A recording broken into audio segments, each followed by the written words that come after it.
Now, I recently showed you a couple of media converters, okay? Just a couple. And one of the things you saw in there is that they have fiber.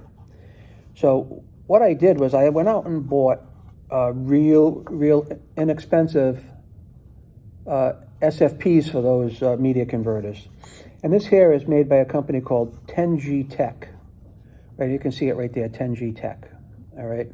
Now, 10G Tech has been around for a while, and this happens to be an SX connection, and it's actually this is actually a 1 gigabit media converter. It's in a little metal case. It slides open. The media converter is inside. In this case, this one here is a single mode, but there it is right there, the media converter. No, I'm sorry, the SFP for a media converter or a piece of networking equipment.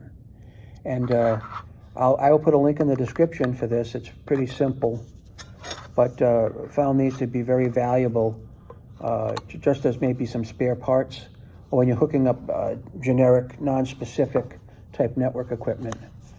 Here's also a shot of the back of the case.